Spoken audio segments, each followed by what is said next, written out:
Terima kasih Anda masih bersama kami. Bagi Anda yang baru saja bergabung, kami hadirkan kembali 3 berita utama hari ini.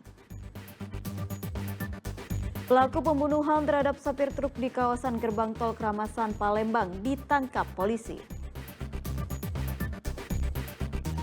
Pelaku utama pemerkosaan dan pembunuhan terhadap seorang remaja putri di Palembang dituntut hukuman mati. Seorang calon wali kota Prabu Muli memperkenalkan 4 istrinya saat kampanye.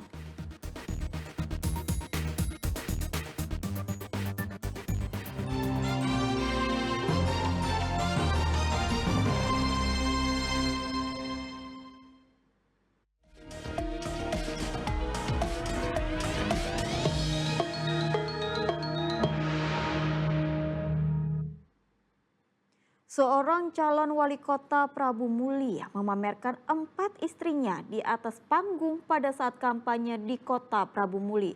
Kehadiran keempat istrinya ini sebagai bentuk dukungan terhadap dirinya dalam memperjuangkan hak-hak rakyat, terutama kaum perempuan.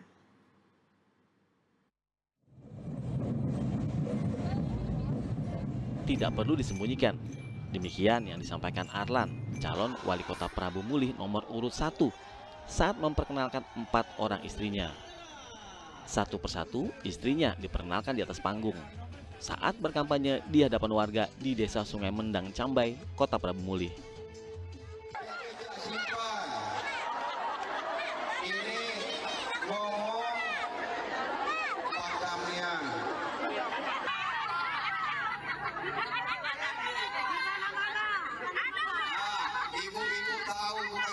Dalam kampanyenya juga, Arlan menunjukkan jika tidak takut berpoligami. Dan kehadiran keempat orang istri Arlan ini sebagai bentuk dukungan terhadap dirinya dalam memperjuangkan hak-hak masyarakat, terutama kaum perempuan bila terpilih sebagai wali kota Prabu Muli. Meskipun memiliki 4 orang istri, Arlan mengaku bertanggung jawab. Memperkenalkan keempat istri ini juga sebagai bentuk keterbukaan atas kehidupan pribadinya yang jarang dilakukan oleh seorang calon pejabat publik. Sekretaris beserta ajak, tampilkan, tidak ajak sembunyi-sembunyikan. Ini ngomong tak patam nian, ada menyimpakam. Dalam laporan LHKPN KPK RI, Arlan melaporkan memiliki harta kekayaan 17 miliar rupiah. Arlan yang berpasangan dengan Franky Nasri maju dalam Pilkada Kota Prabu Muli setelah diusung oleh 11 partai politik. Mengenai jumlah istri Arlan yang 4 orang, dalam peraturan KPU memang tidak disebutkan tentang jumlah istri yang diperkenalkan dalam kontestasi Pilkada. Dedi Irwansah melaporkan dari Kota Prabu Muli.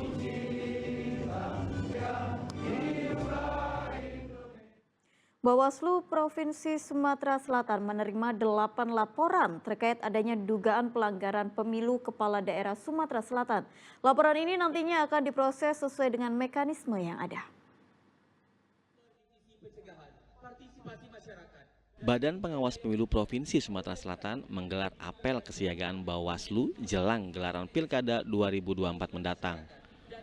Apel kesiapsiagaan Bawaslu yang dilakukan di pelataran Benteng Kutobesak, Kota Palembang, ini dilakukan pada Selasa pagi dan dihadiri oleh seluruh Bawaslu daerah.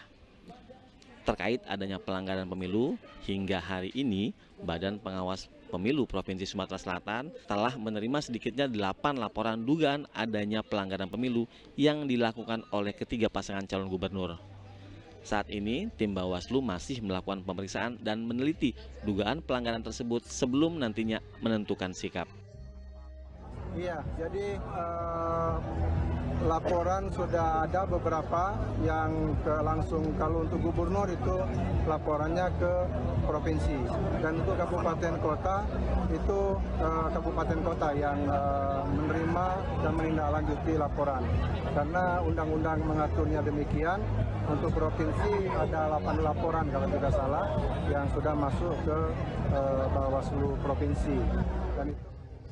Sementara untuk pelanggaran pada pemilu kepala daerah tingkat wali kota dan bupati ditangani oleh Badan Pengawas Pemilu masing-masing daerah. Ardian Saputra melaporkan dari Palembang.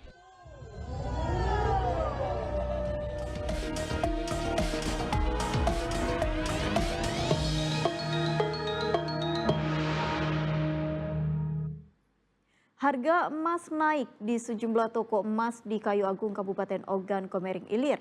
Harga emas perhiasan tembus Rp2 juta per gram atau Rp7,6 juta per sukunya. Harga ini merupakan yang tertinggi sepanjang tahun ini. Toko emas di Pasar Kayu Agung terus didatangi warga. Tetapi kini kebanyakan warga yang datang hendak menjual emas mereka. Hal ini terjadi karena sepekan terakhir harga perhiasan emas di Kayu Agung, Ogan Komering Ilir terus mengalami kenaikan. Per 9 Oktober 2024, harga emas kembali melonjak tinggi ke level Rp2 juta per gram atau Rp7,6 juta per suku yang setara dengan 3,75 gram. Ini merupakan harga tertinggi sepanjang tahun ini. Menurut pedagang, selama sepekan terakhir sudah 4 kali harga emas mengalami kenaikan. Kalau sebelum naik kita masih ngasih 71, 72. Jadi lumayan kan naiknya. Hampir 400.000. Iya. Sejak kapan mengalami kenaikan? 1 minggu terakhir. 1 minggu. Tingginya harga emas di pasaran membuat omset penjualan toko emas turun drastis hingga 40%.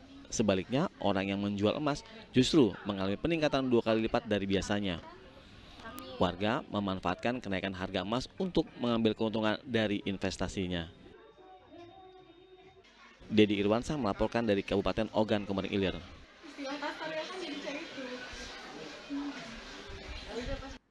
Pemerintah Kabupaten Ogan Komering Ulu melakukan pemeriksaan terhadap jalan yang baru diperbaiki di sejumlah jalan di wilayah Ogan Komering Ulu. Pemeriksaan ini untuk melihat kondisi dan juga melakukan perawatan jalan.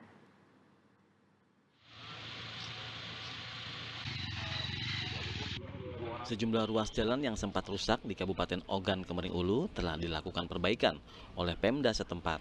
Adapun jalan yang telah dilakukan perbaikan meliputi Jalan Hasbul Bakri Batu Raja, Jalan Kemiling Desa Kemilau Baru, Jalan Rumah Sakit Sriwijaya, dan Jalan Ganesha Kabupaten Ogan Komering Ulu. Jalan yang semula rusak dan sulit dilintasi kini telah diperbaiki dan berubah menjadi jalan cor beton. Total jalan yang diperbaiki kali ini mencapai 2 km. Pemeriksaan ini dilakukan sebagai langkah untuk memastikan pengerjaan jalan telah selesai dan sesuai dengan ketentuan yang berlaku, sekaligus juga untuk perawatan jalan. Menjaga jalan ini sehingga umur jalan yang sudah selesai ini dapat berlangsung lama. Untuk jalan ini sendiri sih dari 2012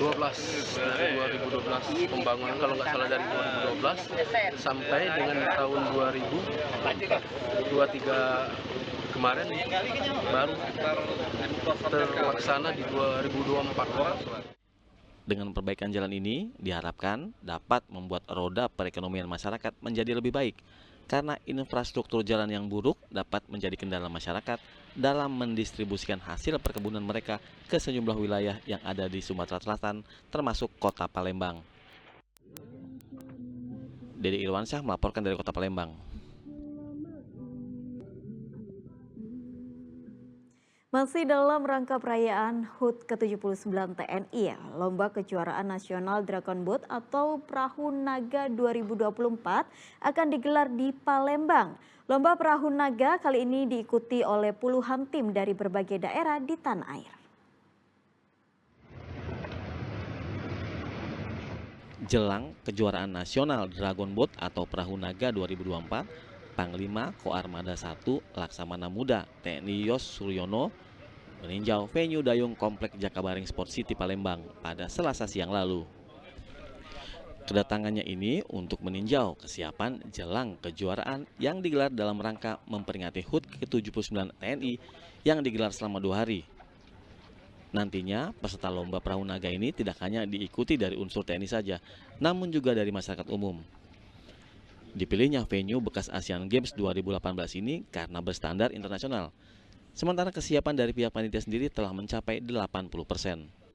Lokasi persiapan lomba perahu naga dalam rangka memperingati hari ulang tahun TNI yang ke-79. Ya, saya tadi dipaparkan oleh Komandan Lanal Palembang, Bapak jumlahnya yang mendaftar sudah cukup banyak, baik itu dari TNI maupun dari umum. Sudah enak lah, kita sudah istilah kalau saya melihat sudah 80% lah. Ya tinggal alatnya sudah ada, ini di belakang saya ini ada dragon bootnya, tinggal nanti direncanakan, tadi dijelaskan Ibu Eva tanggal 16 Bu ya. Sudah mulai boleh mereka yang dari luar Palembang sudah boleh di sini untuk melaksanakan latihan. Sejauh ini, peserta yang telah mendaftar berjumlah 20 tim dan diperkirakan akan masih terus bertambah. Melalui lomba ini, diharapkan dapat mendongkrak roda perekonomian masyarakat Palembang, khususnya bagi para pelaku UMKM. Dedi Irwansyah melaporkan dari Kota Palembang.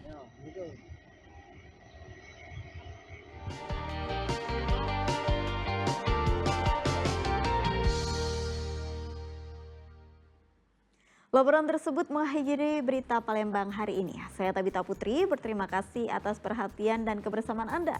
Selamat beraktivitas dan sampai jumpa.